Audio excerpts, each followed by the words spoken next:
For 70,000 years, Taftan Volcano successfully convinced everyone it was extinct. But new satellite images show that its summit is rising, like something inside is stretching it, rolling it over, and cracking its neck after the world's longest nap.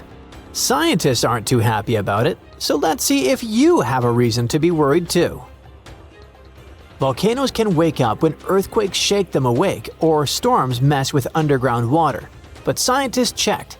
There weren't any big earthquakes or heavy rains in southeastern Iran, where it sits. So it must be gas or magma pressure that's moving Taftan. It's like a sealed soda can heating up from the inside. Before you even hear a hiss, the pressure is building silently, waiting for a weakness. That's why Taftan's movement is such a big red flag. Pressure changes mean new internal activity.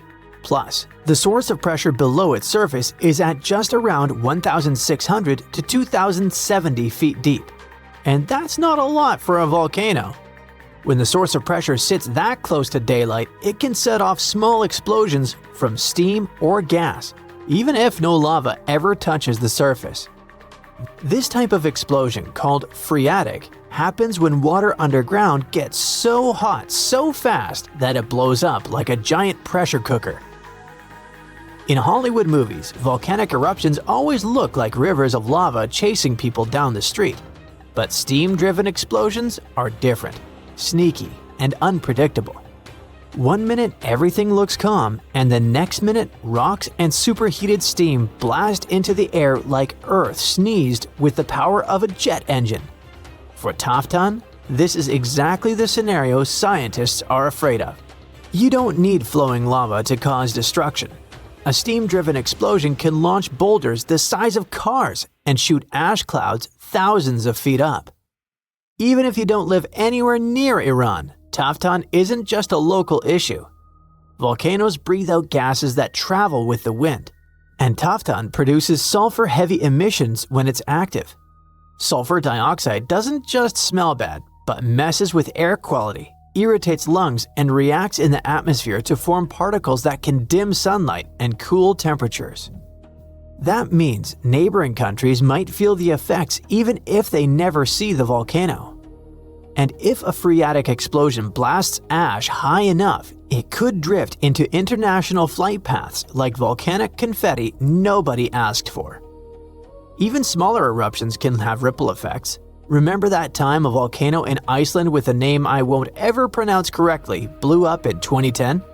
It disrupted all the air travel across the Atlantic, and in our case, a modest ash plume drifting into major air corridors could ground flights across the Middle East, South Asia, and beyond. You know, gas emissions don't respect borders. They drift, mix, and settle wherever the wind decides to drop them. Alright, all this sounds pretty creepy, but with all the modern sensors, scientists should find out about an eruption in advance, right? Not really. As Taftan sits in a really remote region, setting up monitoring stations there is tricky, expensive, and frankly, was never a priority because everyone assumed the volcano was done for. So right now, satellites, not ground instruments, are doing most of the work. Satellites see the big picture, but instruments on the mountain add detail. And that's why it was so important for Taftan to be reclassified from extinct to dormant. Because dormant volcanoes need eyes on them 24/7. When a volcano is labeled extinct, countries don't invest in evacuation plans, hazard maps, or monitoring equipment. Changing Taftan's status forced everyone, from local officials to global scientists, to admit it can cause trouble. And that means preparing for ashfall, gas emissions, sudden eruptions, and the long-term questions. Questions like, what if this awakening isn't temporary? What if this is the beginning of a whole new activity cycle? Long-term, Taftan might settle down again, or it might be entering a period of renewed activity. Volcanoes don't run on human timelines. A short-term phase for a volcano could be days or years, and the uplifting summit might mean there's deeper magma movement, not just a surface burp. It has gone up by about 3.5 inches over 10 months between July 2023 and May 2024. And a mountain rising is like Earth inhaling. And if Earth inhales too deeply, it eventually exhales. And in volcanic terms, that exhale is nothing good. Right now, Taftan is breathing in, and nobody knows when it plans to breathe out. This already sounds like too much drama, but there's more where it came from. Some of the biggest, angriest supervolcanoes on Earth are starting to wake up. When one of these monsters erupts, the whole planet feels it, even people living thousands of miles away. Scientists worry because a super eruption could move faster than our ability to prepare food, evacuate cities, or deal with the chaos afterward. That's what makes supervolcanoes so scary. Not just the explosion, but how little time we might have to react. If you live near Naples, you already know at least one supervolcano and how it acts. Streets crack, steam leaks from the earth, the harbor fills with sediment, and swarms of small earthquakes rattle windows like underground thunder. All of that comes from Campi Flegrei, a massive supervolcano caldera that last erupted in 1538. For years, scientists read these signals as classic warnings of magma rising. But two recent studies, one in 2023 and another in 2025, completely changed how we understand what's really going on. And surprisingly, they brought a bit of hope with the danger. In 2023, studies zoomed in on carbon dioxide, a gas volcanoes pump out when magma starts acting up. At Campi Flegrei, CO2 levels jumped after 2005 to about 4,000 to 5,000 tons a day, which sounds like magma rising fast. But when scientists checked other gases like nitrogen and helium, the chemistry didn't fit that idea at all. It turned out that the extra CO2 came not from rising magma, but from super hot fluids underground, cooking the surrounding rocks and releasing gas on their own. In the 2025 study, lab experiments showed that the shaking comes mainly from a sealed underground water and steam reservoir. When that natural lid traps pressure, it eventually cracks and releases steam and sets off sudden quakes that people feel at the surface. That idea also explains something that always confused scientists. The earthquakes usually start close to the surface and then move deeper, which is the opposite of what rising magma would do. After the strongest shaking, the ground often sinks a little, like a balloon slowly deflating after you let some air out. None of this means Campi Flegrei is suddenly safe though. Magma still sits deep underground, and steam-driven explosions can still blast out rocks, ash, and scorching gas without any lava warning you first. What's really changed is how scientists think about the danger. Just watching and waiting isn't enough anymore. If humanity only had 12 months of warning before a supervolcano eruption, we'd struggle badly. Stockpiling food, relocating people, keeping supply chains alive. It would all feel almost impossible. But don't freak out yet, because supervolcano eruptions are extremely rare. The last one happened about 26,500 years ago in New Zealand. On average, scientists think a super eruption happens roughly once every 100,000 years, but Earth doesn't follow neat schedules like a calendar. Sometimes these eruptions cluster closer together, and then the planet stays quiet for a long time. Two massive super eruptions shook the planet within the last 100,000 years. About 74,000 years ago, Indonesia's Toba volcano blew up with such force that it blasted ash across Asia, lowered the temperatures around the world, and may have pushed early humans to the brink of extinction. Then, around 26,500 years ago, New Zealand's Taupo volcano unleashed an eruption, covering huge areas in ash and reshaping the landscape we see today. There's always a chance another super eruption could arrive earlier than we expect. That uncertainty is what keeps scientists awake at night. Yellowstone is the internet's favorite doomsday volcano. Maybe you heard the prediction. One super eruption, then a continent dusted in ash and temperatures going down. A perfect disaster movie scenario. Yet, geologists worry about a different kind of volcano. One that won't explode only once. It could rip the ground open, flood the entire continent with lava, and make the air unbreathable. And we know this because it happened before. Right now, researchers think there might be around 20 supervolcanoes scattered across the planet. Short story, we fear those. Long story, a major supervolcanic eruption could collapse modern society as we know it. A normal volcano can cause a local disaster. It can wipe out a city and turn a region into a no-travel zone. When Mount St. Helens exploded in 1980, it was huge. The eruption blew the top off a mountain and flattened forests like knocking down dominoes. It showed the world just how scary volcanoes can be. But in geological terms, it's nowhere near what a supervolcano could do. Mount St. Helens threw out roughly a third of a cubic mile of ash, enough to make a football field pile about 150 miles high. For comparison, a supervolcano could bury the entire state of Texas 5 feet deep, and Texas stretches about 800 miles. Volcanoes like St. Helens are mountains that build up over time, layer after layer, like nature stacking spilled wax. They erupt, they cool, they erupt again, and you end up with a cone that looks cool in photos. A supervolcano is like a hidden pit. It resembles a giant underground tank of molten rock covered in a thick slab of crust. Imagine the magma chamber like a huge underground room, and the ground above it is the ceiling. During a super eruption, cracks rip open across that ground and magma forces its way up through them, like steam blasting out of a pressure cooker. Ash and gas roar high into the sky. It can start in multiple spots across a wide area, not one neat hole. The magma chamber underneath can empty so violently that the roof above it collapses, the land drops, and what's left is a massive bowl-shaped scar called a caldera. And Yellowstone is the prime example. About 631,000 years ago, Yellowstone had a massive eruption and it left behind a giant caldera about 30 by 45 miles across.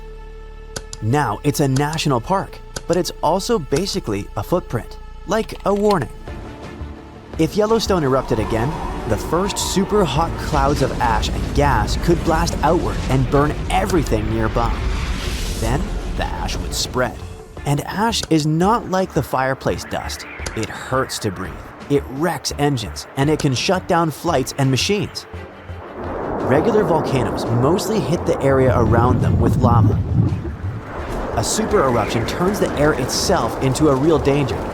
Ash spreads far and jams the things we depend on.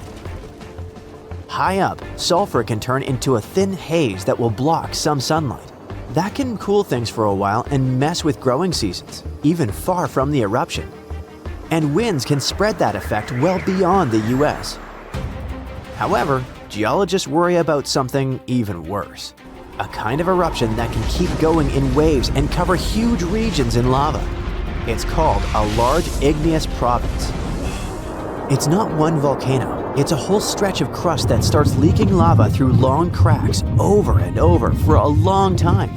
Instead of one giant explosion, it's more like Earth turning on a lava faucet that just keeps going. Imagine a crack in the ground hundreds of miles long.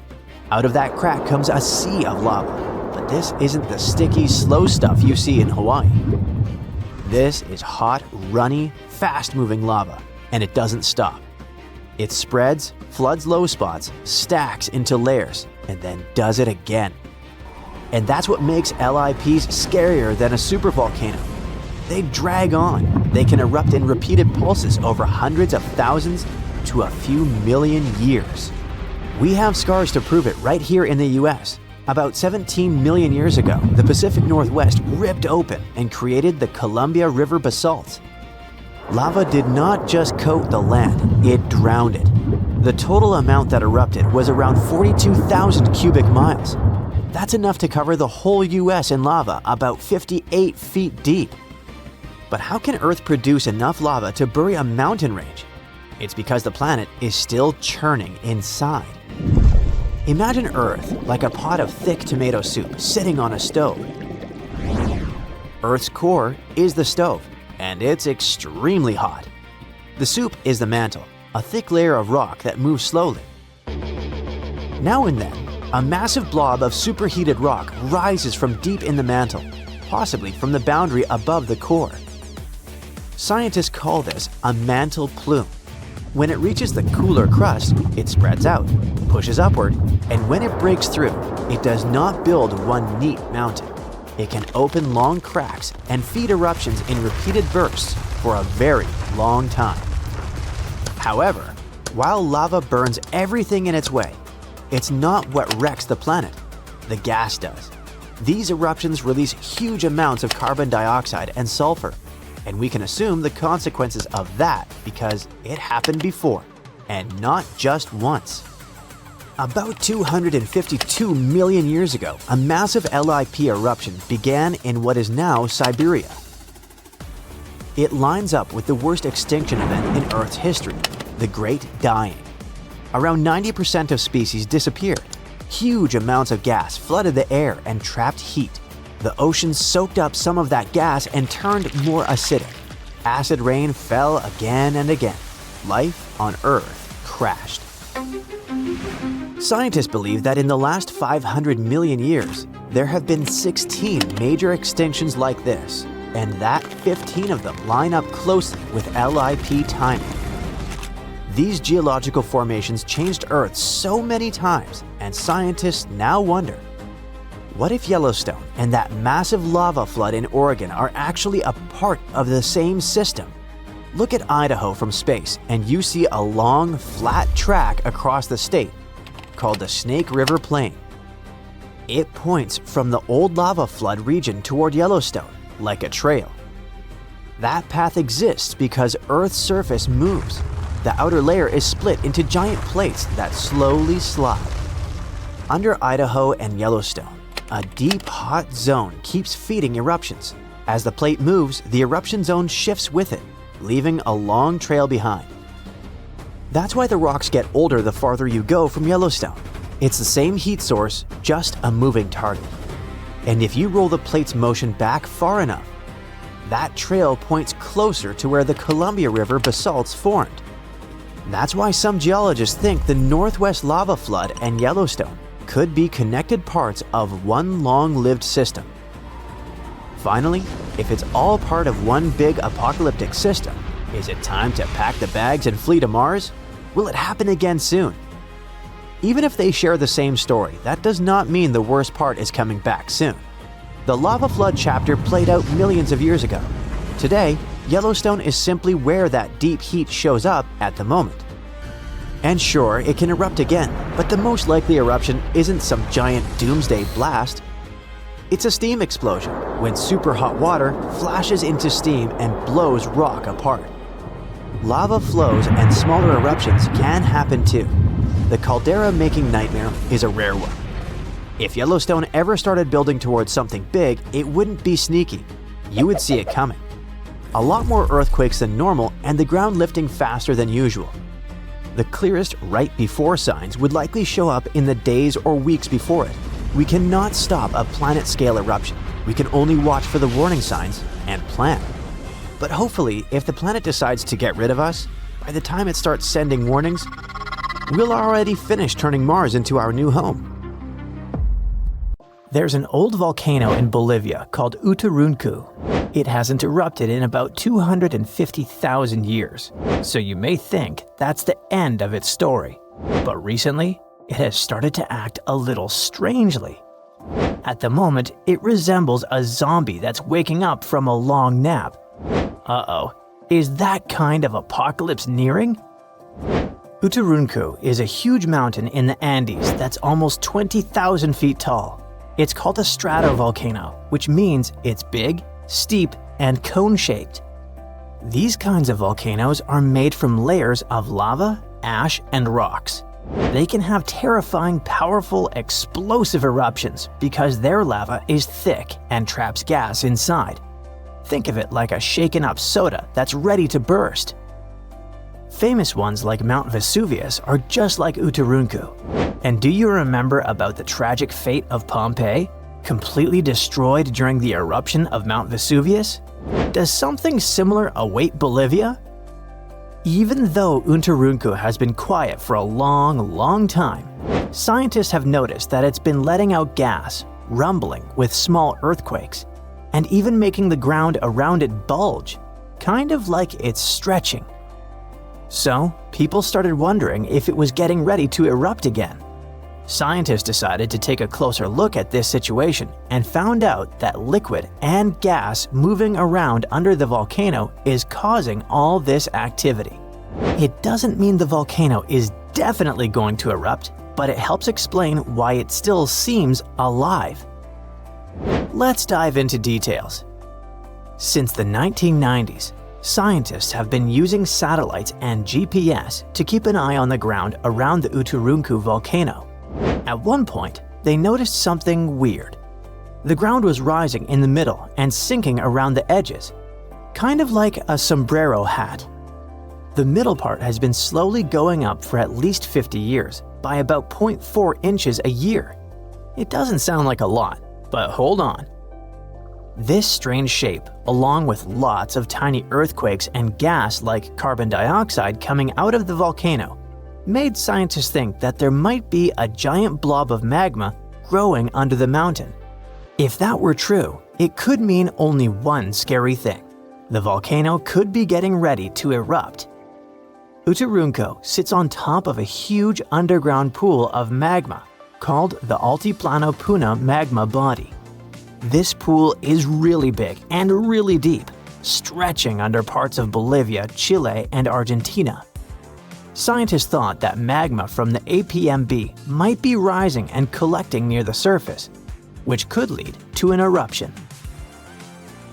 But now, after studying more than 1,700 earthquakes and checking the rocks around the volcano, scientists have a new idea. Apparently, it's not magma rising up. Instead, hot fluids and gases are traveling up from the APMB through a narrow path shaped like a chimney. These gases, like steam and CO2, can get trapped under the top of the volcano, while salty water, brine, spreads out sideways into tiny cracks in the rocks. This moving gas and water can make the ground rise and fall and cause small quakes, without any magma getting close to the surface. So the good news is, Unturuncu probably isn't about to erupt.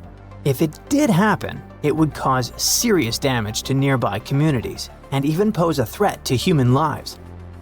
Lava flows could reach towns tens of miles away from the volcano, and volcanic ash could even spread across Bolivia, Argentina, and Chile.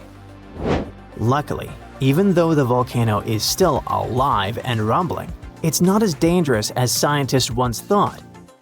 This discovery might help scientists figure out if other volcanoes around the world are getting ready to erupt. Now, let's visit Alaska, where according to researchers, Mount Spur might erupt soon. It's letting out strange amounts of volcanic gases from the top and side vent, the very vent that last erupted in 1992. If it erupts again, it could cause problems for airplanes flying nearby and might send ash falling from the sky. The good news is that nobody lives close to it, so people are safe for now. But even though Mount Spur isn't super dangerous, there are other volcanoes around the world that could be really destructive. One of those is Campi Flegrei, a giant volcano system near the city of Naples. Instead of one big mountain, it has 24 craters spread across the area. It last erupted in 1538, but its biggest eruption happened about 40,000 years ago. That explosion covered the whole Mediterranean region in ash and made temperatures drop by up to 16.2 degrees Fahrenheit in Eastern Europe, which led to a very cold volcanic winter. If Campi Flegrei erupted again today, it could be very dangerous. It might cover Naples and nearby places in ash, causing earthquakes and landslides, and create air pollution and acid rain. Scientists are keeping an eye on it, especially after a 4.4 magnitude earthquake shook the area in March 2025. But the good news is there's no sign that magma is rising to the surface right now, which means an eruption isn't expected soon. Still, since Italy has a lot of volcanic activity, experts continue to watch it carefully. Mount Vesuvius is also in Italy and is one of the most famous volcanoes in the world. It's known for its huge eruption in 79 CE that buried the Roman cities of Pompeii and Herculaneum. The last time the volcano erupted was in 1944. Today, Vesuvius is even more dangerous because over 3 million people live near it. Around 700,000 people are living illegally right on its slopes, which puts them even more at risk. If the volcano erupts again, it could send rocks and ash flying through the air at nearly 100 miles per hour and cause major destruction, possibly even wiping out Naples. And still, scientists believe a big eruption from Vesuvius probably won't happen for a few hundred more years. But since it's still an active volcano, researchers continue to monitor it. Cumbre Vieja is a volcano on the island of La Palma, which is part of the Canary Islands. It last erupted in 2021. During that eruption, lava poured out of the volcano and flowed all the way to the sea. It destroyed over 3,000 homes, but luckily, thousands of people were safely evacuated, so it wasn't as bad as it could have been. In the past, scientists were worried that a huge eruption could cause the entire western side of the volcano to break off and crash into the ocean. This could create a mega tsunami, sending massive waves hundreds of feet high across the Atlantic Ocean. But more recent studies have shown that this is very unlikely to happen. Mount St. Helens is a volcano in Washington State in the United States. It had a massive eruption in May 1980 that ended the lives of 57 people. That eruption also caused the biggest landslide ever recorded. Hot, pressurized magma exploded from the volcano, shooting ash 15 miles into the sky. Ash covered a huge area, and around 230 square miles of land was destroyed. Mount St. Helens is still active and is expected to erupt again someday, possibly even in our lifetimes.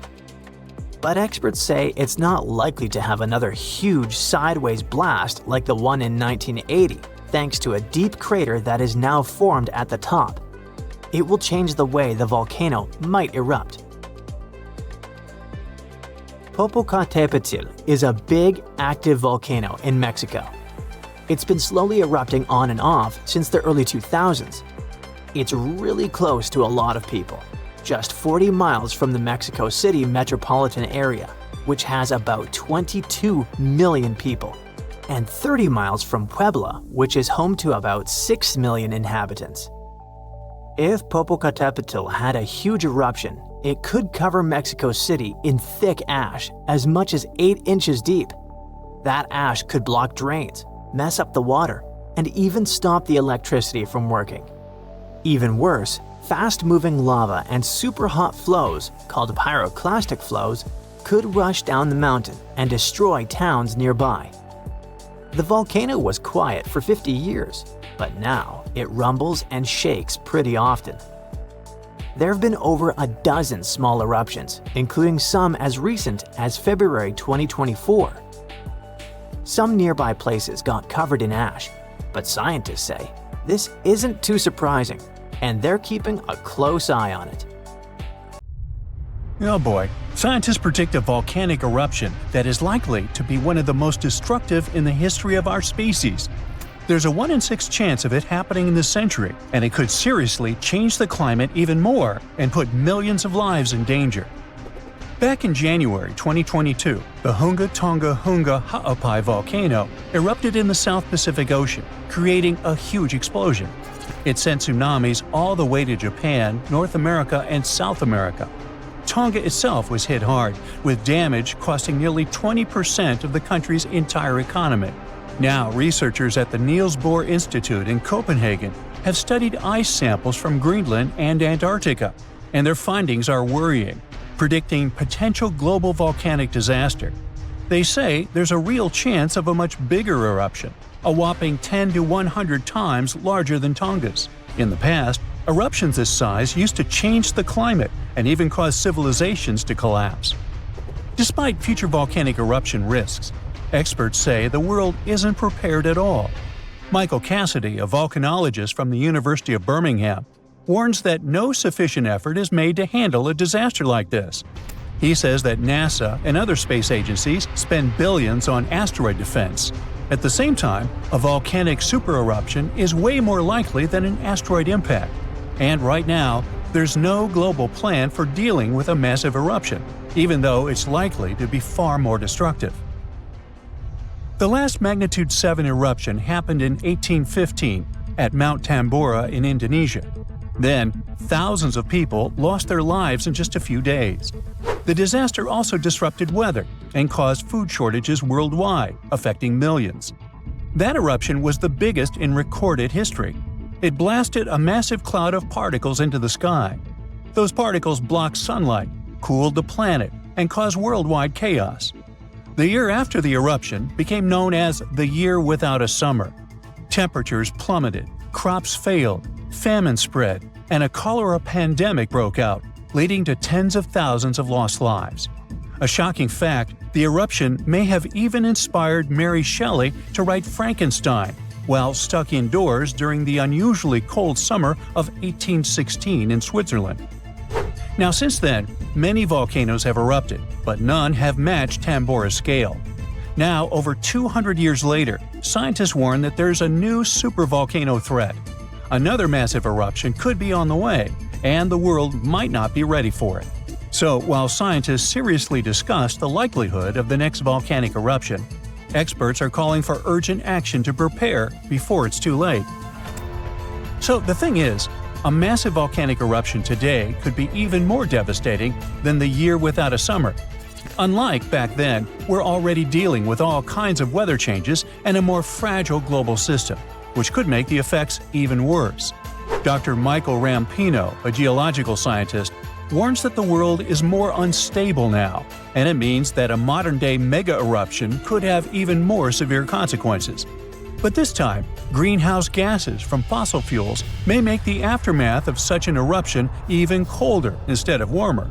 So we're talking about volcanic activity endangering humanity. Dr. Thomas Aubrey, a volcanologist, found that in a hotter, more turbulent atmosphere, the sulfur dioxide gas released by a volcanic eruption would spread faster and farther than in the past. This gas forms sulfate aerosols, which reflect sunlight and cause global cooling. Because these tiny particles would be more evenly distributed, they'd have a stronger cooling effect than in 1815. Another atmospheric scientist at Cambridge explains that the size of these airborne particles matters. It affects how they absorb sunlight, and in a future warmer climate, an eruption could make the surface cooling stronger by 15%. At the same time, there are still many unknowns. Scientists from the University of Geneva say that we're only beginning to understand the full impacts of such an event. It's also difficult to precisely estimate future volcanic eruption risks, since we have very little data on older eruptions. So, to understand past volcanic activity, researchers analyze ice cores from Greenland and Antarctica, as well as ancient tree rings. Those act as historical records of weather changes. These measurements suggest that several eruptions in the past few thousand years temporarily cooled the planet by about 2 to 2.5 degrees Fahrenheit. One of the most catastrophic examples is the 1257 Somalus eruption in Indonesia, which was so powerful that it likely triggered the Little Ice Age. It was a period of global cooling that lasted for hundreds of years. More recently, the 1991 Mount Pinatubo eruption in the Philippines slightly cooled Earth for a few years. Because this eruption happened in the satellite era, scientists were able to measure exactly how much sulfur dioxide was released and how it affected the atmosphere. But even with modern tools like satellites and seismic instruments, scientists still have difficult times forecasting the next big volcanic eruption. Luckily, even though we can't predict the exact timing, we can study worst-case scenarios to help authorities prepare. This includes creating evacuation plans and stockpiling food in case of global crop failures caused by volcanic cooling. The changes in weather patterns might make volcanoes more active. Melting glaciers can reduce pressure on underground magma, which will increase the chances of an eruption. Plus, more extreme rainfall, which is becoming more and more common, can seep into volcanic cracks and cause powerful steam-driven explosions. It can affect both active and dormant volcanoes. Because of these risks, researchers are now mapping volcanoes that are the most vulnerable to climate change. Their studies show that the highest supervolcano threat comes from such areas as Iceland, Chile, and Indonesia. Those are places where glaciers are melting quickly or rainfall is increasing dramatically. A 2022 study found that 716 volcanoes worldwide, that's about 58% of all known active above-ground volcanoes, could be triggered by extreme rainfall, increasing the likelihood of another mini ice age. Now let's get back to that Hunga Tonga Hunga Ha'apai eruption that occurred on January 15, 2022. Scientists have confirmed that it created the highest plume ever recorded. The volcano, located underwater in the South Pacific, sent an ash cloud 187,000 feet high. That's higher than any previously recorded eruption. What makes this eruption even more remarkable is that it was the first to ever reach the mesosphere. It's the third layer of Earth's atmosphere. The mesosphere begins at about 160,000 feet above Earth, where meteors start burning up and creating shooting stars. To measure the plume's height, researchers from the University of Oxford and RAL Space used data from 3 geostationary weather satellites. Before this, the record for the highest volcanic plume was held by Mount Pinatubo's 1991 eruption in the Philippines, which reached 131,000 feet high. Interestingly, this kind of measurement was only possible thanks to modern satellite technology, and a decade ago, no one would have been able to do this. Another volcano we should mention in relation to a potential global volcanic disaster is located on Iceland's Reykjanes Peninsula. Its latest eruption happened in November of 2024, leading to evacuations in nearby areas. The eruption began just after 11 p.m. with little warning. The volcano released orange lava from a nearly 2-mile-long fissure. Authorities ordered evacuations for about 50 homes and guests staying at the Blue Lagoon Spa Resort, a popular tourist destination southwest of Reykjavik. While air travel was not affected, officials still warned of potentially dangerous gas emissions spreading across parts of the peninsula, including the nearby town of Grindavik. Grindavik, home to 3,800 residents, has repeatedly witnessed volcanic activity, and past eruptions even damaged its infrastructure and forced evacuations. For example, in August 2024, a 2.5-mile-long crack opened at the Sunthunkangigar crater near Grindavik. It led authorities declaring a state of emergency as lava flowed in multiple directions. Fortunately, Iceland's meteorological office reported that the latest eruption was significantly smaller than the one in August. Geophysics experts conducted aerial surveys and figured out that the situation appeared less intense than the previous eruptions. These days, Grindavik is not at risk, but the possibility of further developments cannot be ruled out. Scientists predict more volcanic eruptions. Frankenstein, unreasonably cold weather, and tons of lava. What do these things have in common? They all trace their origins back to Mount Tambora. This volcano in Indonesia had such a massive impact that the aftermath could be felt in Switzerland even a year later. And these spots are thousands of miles apart. Soon, we might be facing something similar again. Stick around, because I'm about to reveal the exact spot where the next eruption is expected to happen in 2025. Back in 1815, Mount Tambora erupted with unprecedented force, sending a colossal cloud of fine particles into the atmosphere. This cloud reflected sunlight, leading to global cooling and even the year without a summer in 1816. Temperatures plummeted, crops failed, and families worldwide faced food shortages, compounded by various health issues. Fun fact: Frankenstein appeared because of abnormally cold weather in the summer of 1816. The author got stuck indoors in Switzerland and wrote this story to pass the time.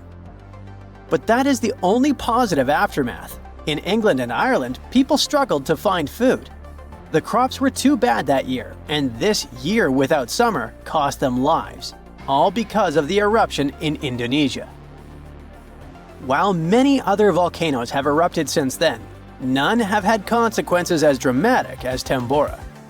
However, climate professor Marcus Stoffel from the University of Geneva believes potential serious eruptions aren't just a matter of luck, it's only a matter of time. So it's up to us. We can sit back and wait for the inevitable, or we can start preparing today. This future eruption will happen in a world that's vastly different from the one in 1815. Not only is our planet more densely populated now, but we've also experienced irreversible changes that affect our daily lives. Now, if you think volcanoes are always the bad guys, think again. They've actually played a crucial role in shaping our planet. They help with land formation, atmospheric development, and climate modulation. Just look at Yellowstone, for example. When thick lava oozed to the surface, it spread across the landscape and transformed the area forever. When volcanoes blow their tops, they release a mix of lava, ash, and gases, including carbon dioxide. But don't worry, compared to the emissions from fossil fuels, the amount from volcanoes is pretty tiny. What scientists are really keeping an eye on is sulfur dioxide, because it can have a big impact on our climate. When a major volcanic eruption happens, it can send sulfur dioxide soaring into the stratosphere, which is about 7 miles up in the atmosphere.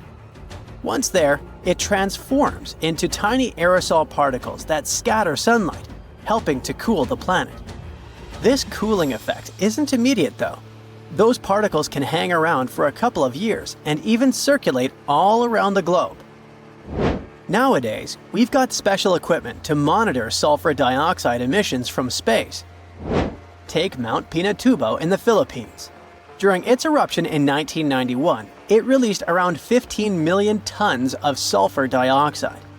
Now, while that's a lot, it wasn't quite as massive as the eruption of Tambora. Still, Pinatubo managed to lower global temperatures by about 0.5 degrees Celsius for several years. Tambora, on the other hand, dropped average global temperatures by about 1 degree Fahrenheit. I know what you might be thinking. That's not much, but trust me, it makes a difference. If the planet warms up by just 1 degree Fahrenheit, it could really mess with sea levels. Experts think we might see a rise of up to 8 inches by the end of this century. This could wipe out a lot of farmland and coastal habitats, which would be a huge blow to many communities. So maybe a volcano eruption that can cool off the planet is like a natural mechanism helping us out? Not exactly. While it does cool the planet off, don't get tricked into thinking it's the kind of coolness our planet needs. Such temperature shifts can severely mess up with the crops, like they did in 1816. There's also evidence that major eruptions can disrupt rainfall patterns, leading to drier conditions in monsoon regions across Africa and Asia. You see, the summer monsoon relies on the temperature difference between land and ocean, which can be altered by volcanic activity. Interestingly, a warmer climate may enhance the cooling effects of volcanic eruptions.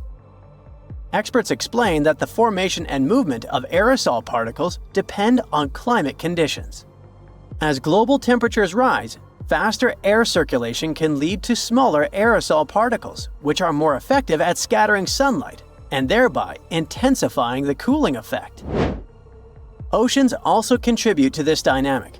A warming ocean surface creates a stratified layer, hindering the mixing of warm and cold water, which could mean that volcanic eruptions primarily cool the upper ocean layer and the atmosphere above it, according to Stoffel. Moreover, climate change may influence volcanic systems directly. The melting of ice can trigger more eruptions by reducing the pressure that allows magma to ascend more easily. Additionally, increased rainfall associated with climate change can seep into the ground and interact with magma, potentially sparking eruptions. While the prospect of a cooling period due to a volcanic eruption might seem beneficial amid climate change, scientists warn that the effects could be dire. The immediate consequences could be severe, particularly for the estimated 800 million individuals residing near active volcanoes. A major eruption could devastate entire cities. For example, Campi Flegrei, located near Naples, Italy, is showing signs of increased activity and threatens the lives of about 1 million people. Now, if you're from Oregon, beware, as experts say this state might experience volcano eruptions. Are you scared? Don't be. It's actually not as scary as it seems. Let me explain why. There are more than 80 volcanoes in Oregon, but we're not interested in a single one of them because it's an underwater volcano that is likely to erupt in 2025. Axial Seamount is the most active volcano in the Pacific Northwest, yet it remains largely unknown to the public due to its location approximately 300 miles offshore and nearly a mile beneath the ocean surface. While its upcoming eruption is expected to pose no threat of a tsunami or significant land-based earthquakes because of its depth and distance from the Cascadia Fault, the data gathered from studying its eruptions can enhance our monitoring of potentially more hazardous volcanoes. Let's call it a friendly eruption, shall we? In reality, predicting eruptions is a complex endeavor. We often encounter alarming headlines, such as, "Yellowstone is about to erupt." Should we take these claims seriously? Not really. Yes, Yellowstone sits atop an active supervolcano that has experienced 3 major explosive eruptions in the past 2.1 million years. The last eruption occurred approximately 70,000 years ago, with the most significant explosion taking place around 631,000 years ago, forming the massive Yellowstone caldera. Naturally, many people are curious about whether Yellowstone will erupt again and when that might happen. Fortunately, scientists are employing new techniques to delve into these questions. A recent study suggests that Yellowstone is unlikely to experience another major eruption anytime soon. The reason is that the magma beneath the park is divided into a network of separate chambers. While there is a substantial amount of magma present, it's not sufficiently interconnected to support an eruption. Previous studies proposed that the existence of a massive layer of magma beneath Yellowstone, but these latest findings change that notion. To gain a clearer understanding of the subterranean dynamics, researchers utilized a technique called magnetotellurics, which employs Earth's natural electromagnetic fields rather than seismic waves. Since magma is a good conductor of electricity, this method is particularly effective for mapping molten rock and comprehending underground activity in volcanically active regions. By using magnetotellurics, scientists created a detailed map of the magma under Yellowstone, enabling them to make more informed predictions about future eruptions. But what will happen if an eruption similar to Mount Tambora occurs? By and large, there will be huge climate chaos. Yeah, the best scientists are looking for the solution should it really happen, but they don't have it yet. So technically, we're not ready for the second Mount Tambora. But for now, we're pretty much safe. No major eruptions are predicted. Whew! It's the 15th of January, 2022, 4:47 p.m. local time. It will start any moment. Here, do you feel these jolts? The South Pacific is about to experience one of the most powerful volcanic eruptions ever recorded by modern instruments. The eruption begins at Hunga Tonga Hunga Ha'api, an underwater volcano in the Tongan archipelago. The eruption itself is enormous. Its volcanic explosivity index is at least VEI 5, with the maximum being 8. It's as powerful as such historic catastrophes as Mount St. Helens in 1980 and Mount Vesuvius in 79 CE. The eruption releases a staggering 2.4 cubic miles of volcanic material and sends over 150 million tons of water vapor into the stratosphere. This amount of water vapor would have been enough to fill 58,000 Olympic swimming pools. Additionally, The eruption generates the fastest underwater currents ever recorded and triggers large tsunamis that struck areas as far as Peru, more than 6,200 miles away from the volcano. And it takes at least 4 lives, with even more missing. But the craziest thing is that just before the eruption, 15 minutes ahead of time, there was a kind of warning. But as it often happens, people simply missed them. 2 seismic stations, about 466 miles away from the volcano, which is pretty far for this kind of thing, picked it up. They figured out it was a Rayleigh wave, which is a type of seismic wave that moves along Earth's surface. This wave was caused by a fracture in the ocean floor, where magma and seawater started to interact under a lot of pressure. That's likely what triggered the eruption. The crazy thing is that normally, volcanic seismic signals are pretty small and can only be detected close to the volcano. But this Rayleigh wave traveled way farther than usual and was much stronger. It means there had to be a massive amount of movement going on beneath the surface before the eruption. While people on the ground didn't feel it, those distant sensors picked it up. And this discovery is great for identifying volcanic threats earlier in the future and for improving early warning systems. If scientists can detect these seismic precursors, they could give a heads up before an eruption happens. That would give people time to evacuate and reduce the chances of injuries or property damage, especially for underwater volcanoes like this one, which can also trigger fatal tsunamis. Now, the eruption was big, but its impact was mostly contained. However, this discovery underlines how important seismic data is for predicting and preparing for these disasters. Even though this precursor wasn't used to issue a warning during this eruption, the idea that we could use this kind of information in real time during future eruptions is really promising, especially for underwater eruptions, which apparently might give us more warning time than we thought. Even though we wouldn't have been able to hear that precursor warning signal, there is a sound so loud it could actually finish you.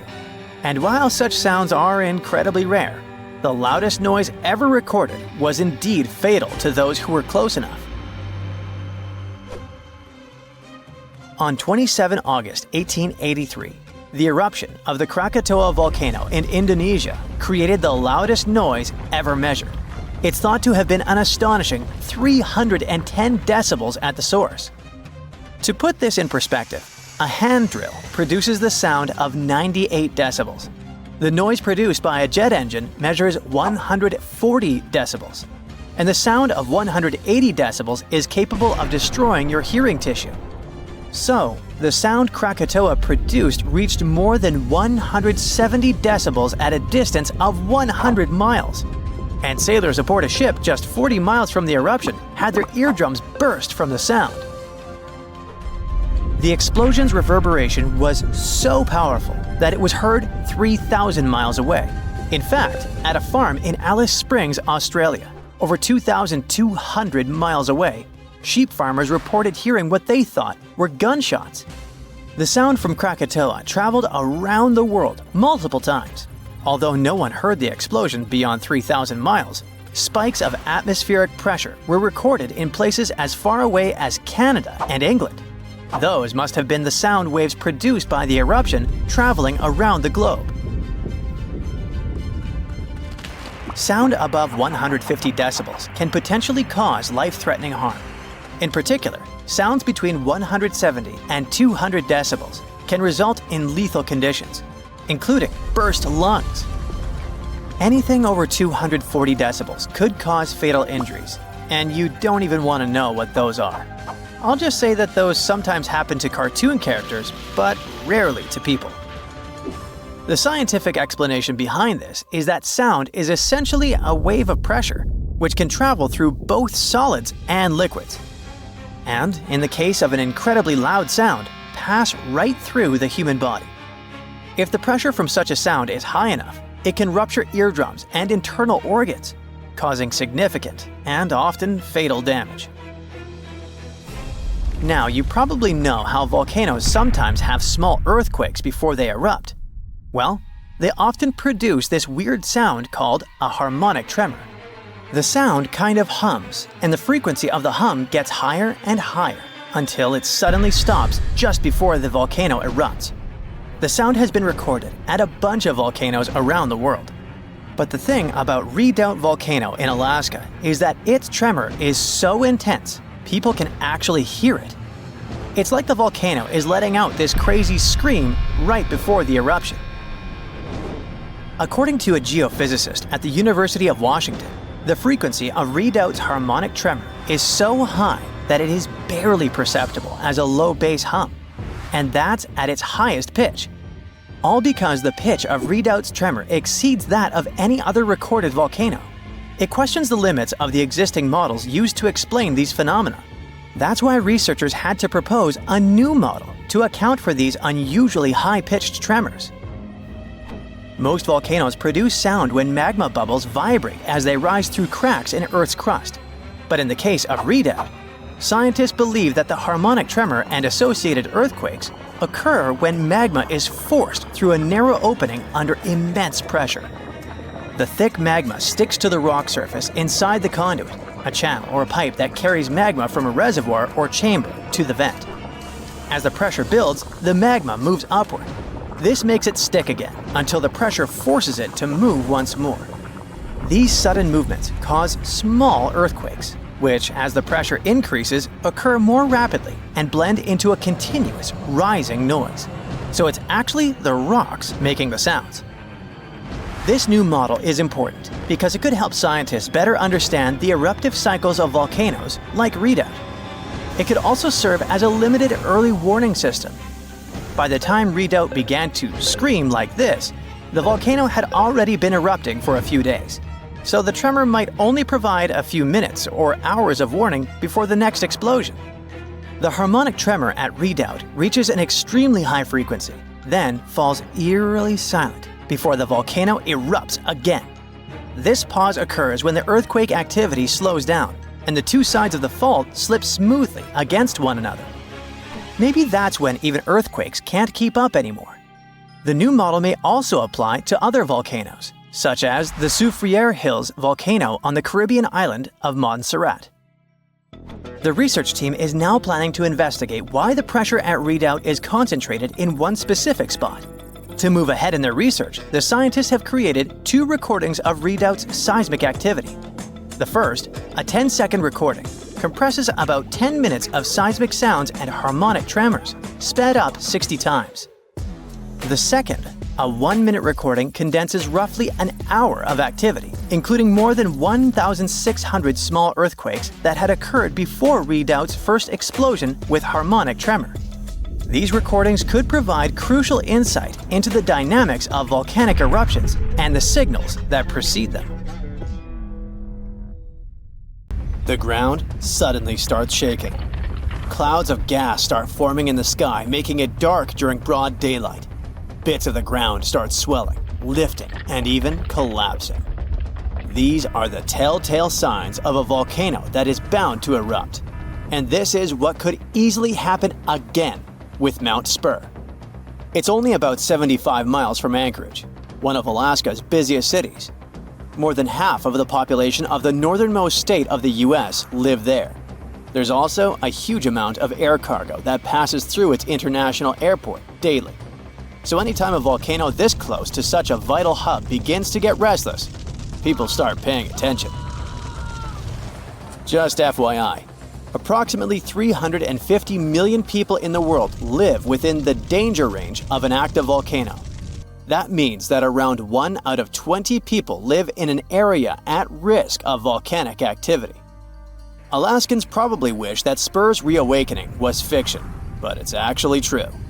The Alaska Volcano Observatory picked up on several of these "I'm about to erupt" signs from Mount Spur. So much so that they raised the alert level to yellow, which means unrest above normal background levels. Spur erupted twice in the 90s, and it was pretty intense. If we were ranking volcanic eruptions on a scale from 1 to 10, these eruptions would rank a 6 or 7. Not that terrible, but still worth 10 to 17 million in damages. However, these numbers are nothing compared to Alaska's 1988 Redoubt eruption. another volcano that erupted and summed up a staggering $345 million in damages. Mainly because its ashes hit aircraft engines, such as the KLM 747 that lost power after all its engines went off due to the ashes. If people weren't paying attention to Alaska's unstable geology before that, well, they surely started to after it. When you think of the hazards of volcanic activity, the first thing that might possibly pop in your mind is Pompeii, Italy. Of course, that's the worst-case scenario, a city being engulfed by lava. Spur may seem innocent compared to Vesuvio, but it still took its toll. The last time it erupted in the 90s, and it threw volcanic aerosols over 60,000 feet into the atmosphere. Let's get our science straight here. Think of volcanic aerosols like liquid particles that are released into the atmosphere during an eruption. These particles are usually created when gases from a volcano, such as sulfur dioxide, combine with water and other particles that exist in our atmosphere. These aerosols can actually cool the Earth's surface since they reflect sunlight directly back into space. And that's not the worst part. It can stay in the atmosphere for several years after an eruption, causing lots of health issues. The eruption unleashed blazing fast avalanches of hot gas and ash called pyroclastic flows, along with thick, muddy floods known as lahars. Oh, and there were also the massive volcanic boulders. These rock chunks were huge, some over 3 feet long, and they blasted out from the volcano like nature's cannonballs, landing more than 6 miles away. All that volcanic heat melted part of a nearby glacier, kicking off debris flows that dammed up the Chakachatna River and created a whole new lake along the valley. Some good came out of Spur's first eruption, though. The main lesson was, volcanic monitoring pays off. The local monitoring was able to reduce the economic damage done by the eruption, especially for a city that has an intense air traffic. Spur is deemed as dormant for the moment, but it could go off anytime soon. You see, volcanoes are classified as active, dormant, or extinct, depending on how much action they're putting on. If it's still active, it's still rumbling and erupting somewhat regularly. Dormant means it's had some recent activity, but it's still lying low for now. And extinct, that's when it's been quiet for such a long time that we figure it's done for good. One of the US's most dangerous active volcanoes is Mount St. Helens. This volcano is actually responsible for the most powerful eruption in US history. Its last blast was so intense, it threw off about 1,300 feet off its summit. Basically, the top of the mountain vanished, and if you thought Mount Spur's ash cloud was impressive, St. Helens wins the competition since it launched its ashes 80,000 feet into the sky. Eastern Washington plunged into total darkness. But it wasn't just that. In a matter of 3 minutes, the eruption hurled 3.7 billion cubic yards of blazing rock and dust, enough to fill 1 million Olympic-sized pools across 230 square miles of lush forest. Actually, the earthquakes that anticipated the eruption started weeks before May 18, 1980. A ground shake of magnitude 5.0 went off, triggering a landslide on one side of the volcano. By the end of the official eruption date, 57 people had lost their lives. Nearly 7,000 big game animals like deer and elk were wiped out, and millions of birds laid scattered on the burnt earth. Researchers don't think St. Helens will blow at the same magnitude again anytime soon, but they're keeping an eye on it, because this volcano is not exactly finished. By the way, the word volcano comes from the Roman name Vulcan, which was the Roman deity of fire, and they often happen at the meeting point of tectonic plates, which are the pieces of the Earth's surface that fit together like a jigsaw puzzle. The so-called Ring of Fire, located in the Pacific Ocean, is the world's danger zone when it comes to volcanoes. It contains between 750 and 915 active volcanoes. The largest volcano located in the Ring of Fire, also the largest active volcano in the world, is the Mauna Loa. It's over 13,000 feet high, and it's located in Hawaii. Researchers say that Mauna Loa has been erupting for at least 700,000 years. Its most recent eruption began on the 27th of November 2022, and it lasted until December 13th. It's been quiet since the 80s until it decided to wake up again. Thanks to constant monitoring by the Hawaiian Volcano Observatory, it didn't cause any casualties when it last erupted. Scientists have been investing big time on volcanic monitoring, not only to reduce economic hazards, but also to save lives. The most recent attempt has been to drill into volcanoes. Recently, a group of scientists went all the way to Iceland in one of the world's volcanic hotspots. There are around 33 active volcanoes in Iceland alone, but the one that is the most interesting to them the most is the Krafla volcano. The Krafla has erupted around 30 times in the last 1,000 years, and its most recent eruption was in the mid-1980s.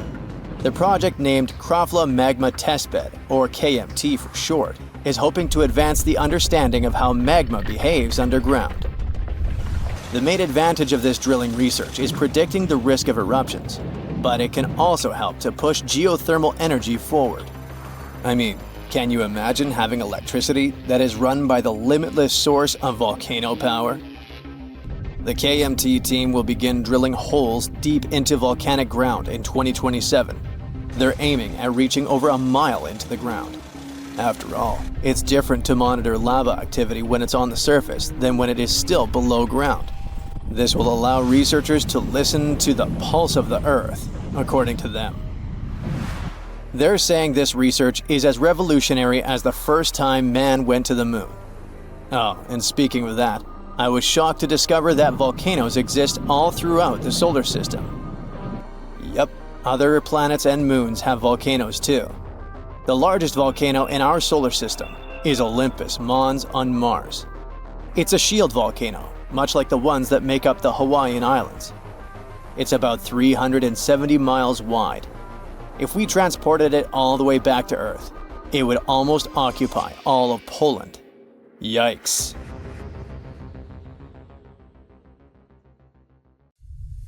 These ominous rumbling sounds, the ground shaking under your feet. Wait a minute, that's my tummy. Or it might be Washington State's Mount Adams waking up. It's the largest volcano in the state by both area and volume, and it's recently started to show signs of life after staying silent for thousands of years. Scientists have noticed an alarming uptick in seismic activity around the mountain. And since the last eruption here happened between 3,800 and 7,600 years ago, humanity was still in the Stone Age at that time. This sudden chattiness has scientists, let's say, curious. The U.S. Geological Survey has hurriedly installed temporary seismic stations around Mount Adams to keep an eye on the situation. At the same time, they reassure the public there's no need to panic.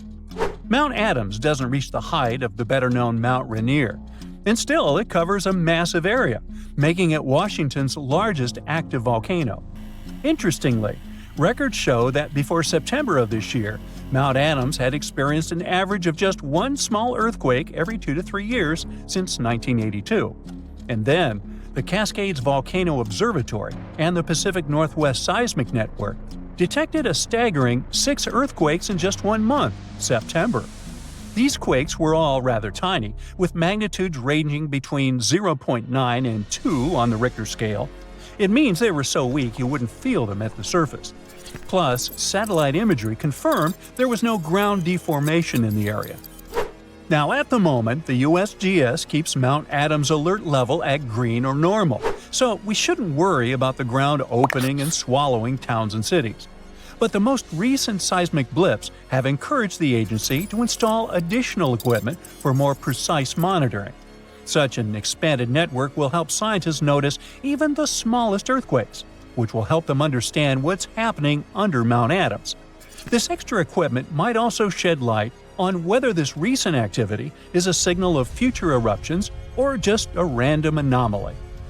If Mount Adams eventually erupted, it would likely produce slow-moving lava flows rather than explosive eruptions like Mount St. Helens, After all, past eruptions have only led to lava flows that travel just a few miles from the volcano, so that's not what we'd need to worry about. A much more dangerous thing would be lahars. These are mud flows that can happen when volcanic ash, rock, and melted ice mix during eruptions. Lahars have occurred near Mount Adams without even eruptions. Rock, weakened by hydrothermal processes at the volcano's summit, suddenly broke loose, creating fast-moving, destructive mud flows. Exactly for this reason, the USGS categorizes Mount Adams as a high-threat volcano. While it doesn't erupt frequently, it still poses serious risks to nearby settlements. Another volcano we should carefully watch is Katla in Iceland. It's one of the country's most powerful and dangerous volcanoes. It last erupted over a century ago in 1918, but if it erupts again, it could be 10 times as powerful as another Icelandic volcano whose name I can't pronounce. See? That one erupted in 2010, completely disrupting air travel all over Europe. An eruption of Katla could release large amounts of sulfur dioxide, which could form sulfate aerosols in the atmosphere. Such aerosols reflect sunlight, which could even cause temporary global cooling. This phenomenon often followed catastrophic volcanic eruptions in the past. Although eruptions are common in Iceland, Katla's ash cloud would likely shoot higher into the sky and cover larger areas of Europe than that other one did. It would ground flights and negatively affect economies. If Katla erupted, it would also harm agriculture, water supplies, and air quality. In 2014, scientists noted that a large eruption could even cause a tsunami that might travel along Iceland's south coast and out to sea. But the potential impact of such a tsunami is still unclear. Katla tends to erupt on a regular schedule every 40 to 80 years, which means that another eruption is statistically very likely soon. That's why Katla remains under close scientific observation. The Canary Islands' Cumbre Vieja erupted recently in 2021, reminding people of its destructive potential. The lava flow from this eruption was devastating. It covered whole neighborhoods and flowed into the ocean, destroying more than 3,000 homes. Thousands of people had to be evacuated. But the craziest thing? Even though the damage was significant, scientists believe it could have been far worse. A massive eruption of Cumbre Vieja could have caused the volcano's entire western flank to collapse into the Atlantic Ocean, triggering a mega tsunami. This hypothetical tsunami could have potentially created waves hundreds or even thousands of feet high. They could have flooded coastlines around the Atlantic Basin, including parts of the US and Europe. Luckily, recent studies claim that a collapse of that scale is unlikely. But even though the chance of a mega tsunami is low, scientists still think it's wise to prepare for possible eruptions because there's a chance of extensive damage. The lava flows that occur at this volcano tend to be extensive and dangerous to both human life and the infrastructure on the island. If you decide to travel to Ecuador, you should be wary of Cotopaxi, one of the most active volcanoes in this country. It's been rumbling with minor eruptions since 2022. While these eruptions have been relatively small, Cotopaxi has a great potential for a major eruption, and it has scientists on high alert. If Cotopaxi erupted on a large scale, it could produce a massive ash cloud over 12 miles high, threatening the lives of around 200,000 people in the neighboring area. A serious danger is Cotopaxi's snow-capped summit. It would melt super rapidly in a major eruption. It could lead to destructive floods and landslides that would flow down the mountain and potentially reach populated areas. This combination of volcanic activity and glacial floods makes Cotopaxi a high-risk volcano. A powerful eruption could occur soon, or it could be years or even decades away. But monitoring efforts are in place to catch any warning signs. The next volcano we should watch out for is already infamous, Mount Vesuvius. Its catastrophic eruption in 79 CE destroyed the Roman cities of Pompeii and Herculaneum. Its last eruption occurred in 1944, but Vesuvius remains highly active and poses a great risk to nearby Naples, one of Italy's largest cities. A large eruption would threaten over 3 million people. Many of them live in the vicinity or even directly on the slopes of the volcano. If Vesuvius erupted, it would be an explosive event, with ash, rocks, and volcanic gas ejected at extremely high speeds. And even though such a destructive event isn't expected for a few hundred years, Vesuvius remains one of the world's most closely watched volcanoes. After all, it has a real potential to cause catastrophic damage in a densely populated area. Then we have Popocatépetl, often called El Popo. It's one of North America's tallest active volcanoes, which lies about 40 miles from Mexico City. Exactly this proximity to a metropolitan area with a population of 22 million people makes Popocatépetl especially hazardous. A large eruption could send a massive ash cloud over Mexico City, causing widespread disruptions. Ash could clog the city's drainage systems, contaminate water supplies, and even cause power outages by short-circuiting electrical systems. Plus, lahars could rush down the volcano, reaching nearby towns. Popocatépetl has been showing near-constant seismic activity since the early 2000s, and smaller eruptions are pretty common here. In early 2024, there were 13 recorded minor eruptions, which alarmed nearby towns. At the same time, volcanologists consider such eruptions normal for Popocatépetl. While talking about super dangerous volcanoes, we can't skip Yellowstone National Park. It houses one of the world's largest supervolcanoes. Its last massive eruption occurred about 640,000 years ago. But if this monster were to erupt today, the impact would be much more devastating for the entire planet. States closest to Yellowstone, including Montana, Idaho, and Wyoming, would be most affected, likely experiencing disastrous pyroclastic flows. These flows, which are made of a dangerous mix of lava, ash, and gases, can obliterate everything in their path. Large parts of the country would also be blanketed in volcanic ash, over 3 feet in some areas. On a global scale, an eruption at Yellowstone would send tons of ash and gases into the stratosphere, potentially blocking sunlight and causing global temperatures to drop for a few years. This would disrupt agriculture, collapse transportation systems, and create food shortages on a massive scale. Still, even though there's a popular myth that Yellowstone is overdue for an eruption, geologists clarify that this isn't true. Volcanoes don't follow precise timetables, and the activity at Yellowstone doesn't indicate an imminent eruption. So yeah, that's good news. New Zealand's most active and dangerous volcano is erupting again, reminding everyone of its power. This time, ash from the White Island volcano has drifted across flight paths, sparking concern and forcing airports to cancel flights. Locals know all too well that this volcano should never be underestimated. The current eruption comes just a few years after a catastrophic explosion claimed the lives of tourists and guides who were on the island. But against all odds, some people managed to survive what could have been their tragic end. It was December 9th, 2019. The sky was clear and blue over the Bay of Plenty, a big bay on the northern coast of New Zealand's North Island. It felt like the perfect day for sightseeing. The main attraction in the area is the White Island volcano, also known as Whakaari. It is huge, with its peak rising about 1,000 feet above sea level. Its impressive size and stunning views have been drawing visitors from all over the world for years. Actually, we're talking about very brave visitors, as being near an active volcano comes with serious dangers, such as explosive eruptions, fatal emissions of sulfur dioxide, superheated steam, earthquakes, rockfalls, and even tsunamis.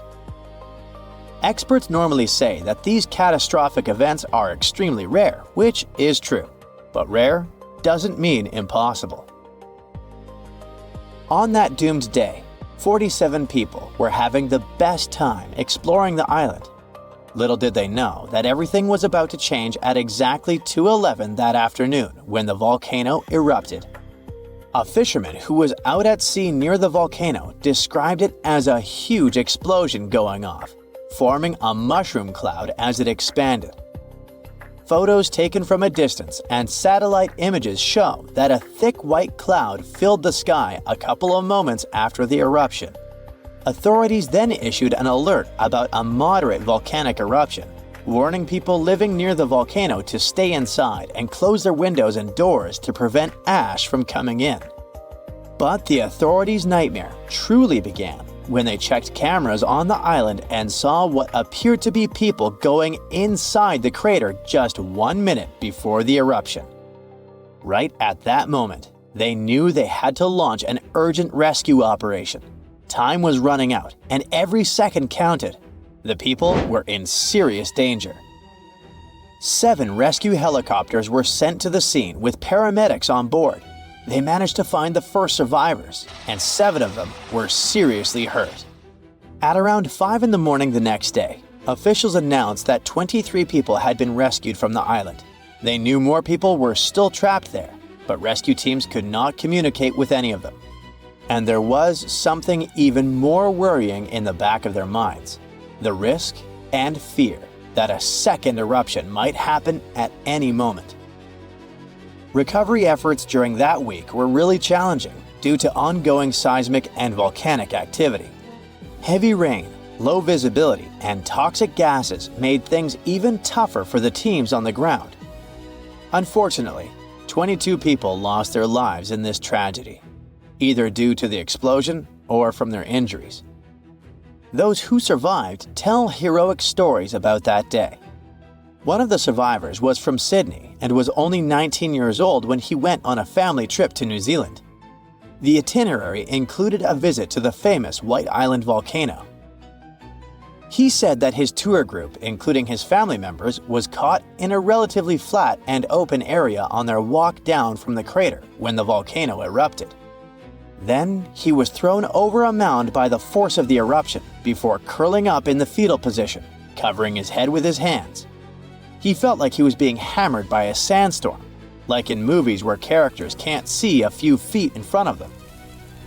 Once the eruption clouds lifted, the island returned to the clear day it had been before, except everything was covered in gray ash. That was when he saw his father struggling to breathe. He remembers spending about 20 minutes thinking about what he could do, even though he was feeling unbearable pain. With hope of survival, he gathered all his strength to get up and seek help. Eventually, he managed to reach the pier where he was rescued and taken to a hospital. He spent 8 days in intensive care and, like a hero, managed to survive. Unfortunately, he never saw his family again. Along with other survivors, this young man was one of those who sought justice after the incident.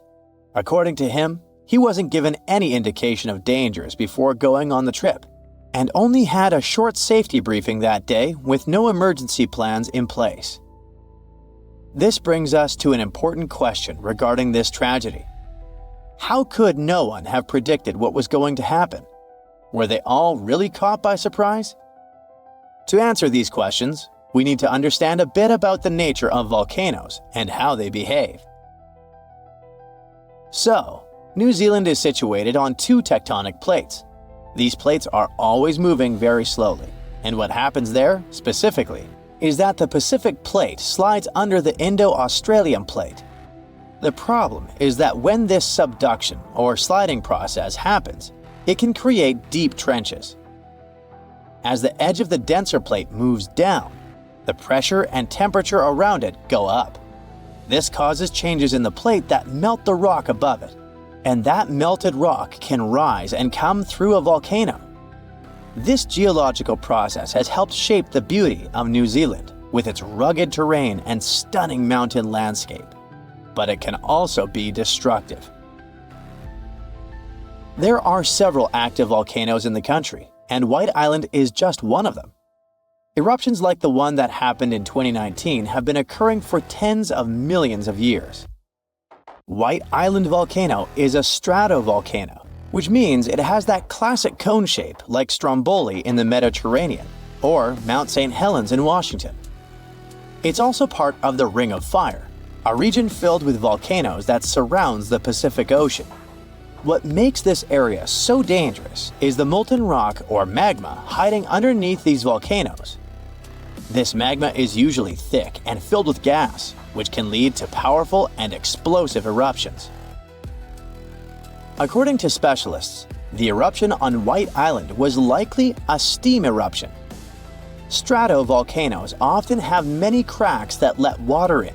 When this water meets hot magma, it turns into superheated steam that usually escapes through vents. If these vents get blocked, pressure builds up, which can lead to an explosive eruption that blasts steam, hot ash, and rock into the air. The thing with steam eruptions is that they're considered relatively small eruptions, but still fatal if you get too close. And it's precisely because they're small that they become very hard to predict. They can strike without warning, catching everyone off guard and turning a seemingly calm day into a life-threatening situation in an instant. So, about that day in 2019. Yep, the volcano really surprised the tourists and their guides, but we need to clarify one thing. About a month earlier, experts did notice an increase in toxic sulfur dioxide coming from the volcano. They raised the danger alert to level 2, which stands for moderate to heightened volcanic unrest. But what happened was that, back then, it was still pretty common for tour operators to keep running their tours, even with a level 2 alert. Unfortunately, the country learned the hard way that volcano tourism can be really dangerous, and White Island has been off limits since then. I mean, you can't get too close anymore, going there by boat or helicopter. But for those with a taste for adventure, scenic flights are still an option, allowing you to catch a glimpse of the volcano from a safe distance. Our planet's biggest and meanest supervolcanoes are waking up. When they erupt, you'll surely notice it, even if you live thousands of miles away from the epicenter. Scientists are worried we might not have enough time to prepare and deal with the consequences of a supereruption. There's some volcanic activity close to the Italian city of Naples. And no, it has nothing to do with the famous Mount Vesuvius, but with another volcano. This one is harder to see as it doesn't have a tall peak like Vesuvius. But don't let this bad guy trick you. It could be way more dangerous than its giant neighbor. It does have a huge crater that's about 8 miles wide. This volcano is called Campi Flegrei, and it's actually one of the largest volcanoes in Europe, sitting under the town of Pasquale. So, Campi Flegrei erupted 39,000 years ago with a bang so massive it spread ash across the whole Mediterranean region. It also caused the temperature to drop by over 16 degrees Fahrenheit across Eastern Europe. It was the biggest volcanic eruption in Europe in 200,000 years. Since then, Campi Flegrei has had smaller eruptions, and the last one happened in 1538. Now the area is full of small craters, hot springs, and bubbling pools, and they're all proof that this volcano is still very much alive and brewing something. Since the early 2000s, the ground in the giant crater and the town nearby have been slowly rising by about 1 to 1.5 inches every year.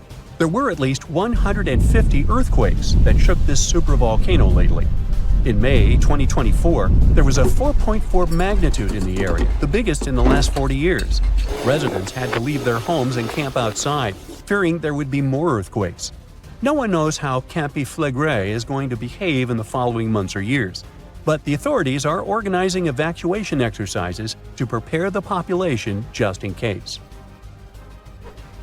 The Italian volcano looks like an innocent kitten compared to the real giants like Yellowstone. For a volcano to deserve the title of a super one, it must be able to produce catastrophic-scale eruptions and eject huge amounts of magma, ash, and volcanic gases. The Yellowstone giant meets these criteria. Even though it moves from time to time, the Yellowstone supervolcano hasn't erupted for 640,000 years. But when it does wake up, it might erupt with incredible power, about the same amount as 10 huge nuclear power stations can produce. Under the ground, beneath Yellowstone, there's a super hot area full of molten rock called magma. As more magma moves into a big space called a magma chamber, the ground above starts to swell or rise. When the magma cools down, the ground falls. Between 2004 and 2009, the ground at Yellowstone rose by almost 10 inches, but then it started to slowly go back down in 2010. Scientists aren't sure if it's going to erupt anytime soon. There's also another big volcano called Long Valley in California that has been active since 1980, and it can be a really big threat. Scientists studying this supervolcano found out that before its biggest eruption, 760,000 years ago, the buildup may have taken less than a year. Now, that's bad news, because a supervolcano eruption can have a huge effect on the world, like the eruption of the Toba volcano in Sumatra around 74,000 years ago. It became the biggest volcanic eruption the Earth had seen in 28 million years. It covered parts of Indonesia, India, and the Indian Ocean with a thick layer of volcanic debris, almost like a 6-inch blanket. The amount of rock it spewed out was like stacking nearly 3 million Empire State Buildings. The giant crater it left behind can still be seen from space. All the ash and gases shot up into the air and blocked some of the sunlight. It caused a volcanic winter that lasted about 6 to 10 years. Some scientists think this eruption might have even affected early humans. Around the time Toba erupted, the human population took a sharp dip, and there were far fewer people. Some say this is why all modern humans come from a small group of survivors. According to the Toba catastrophe theory, most early humans in Europe and Asia didn't survive the cold and harsh climate after the eruption, but a lucky group lived through all that in Africa. Not all scientists agree with this idea, and some archaeological and climate records show a different story. Another volcano that changed the world in a big way was Mount Tambora in 1815. The next year went down in history as the year without a summer. It was cold and rainy, and there was snow and frost even in the middle of summer, especially in Europe and North America. This happened because the volcano sent out a lot of sulfur dioxide into the sky, which spread all over the world and made the planet colder. When Tambora erupted, it caused huge tsunamis that smashed homes and took the lives of around 10,000 people. Afterward, about 80,000 more people passed away because of the consequences the eruption had caused in the world. The cold weather ruined crops, so food became really expensive. And because horses were the main way people traveled, the cost of oats that they ate went way up too. Some people even think this led to the invention of the bicycle in 1817 as a new way to get around. The eruption made the Earth colder for about 3 years. Now, even though the Tambora eruption was so powerful, Krakatoa, another volcano in Indonesia, stole the show when it erupted in 1883. It was just easier to spread information about it through telegrams and photos. Its final blast was the loudest recorded sound in history, and people could hear it on 10% of the entire Earth's surface. The eruption started a tsunami, with waves about half as tall as the Statue of Liberty. Now, if we only had 12 months to prepare for a supervolcano eruption, it would be really hard to store enough food and get ready. But don't panic just yet. Supervolcano eruptions are very rare, and the last one happened 26,500 years ago in New Zealand. Scientists think that a super eruption happens once every 100,000 years on average. But the sad part here is that the Earth doesn't follow a perfect timeline. There could be clusters of super eruptions with shorter gaps between them and then longer quiet periods. Since there have already been 2 super eruptions in the last 100,000 years, there's always a chance one could happen again sooner than we expect. Plus, although there are places like Yellowstone and Long Valley where we expect volcanoes to erupt, there are less obvious possible hotspots. In Chile, there's a volcano called Laguna del Maule that has erupted in the past and left behind a huge crater. Over the last 20 years, the ground there has been swelling really fast, rising up to almost 1 foot a year. Some people are worried that this could be a sign of a big eruption coming. But scientists say there's not enough magma yet to cause a super eruption. In Bolivia, the Juturancu volcano is also acting up. It's part of a group of volcanoes that have caused super eruptions in the past.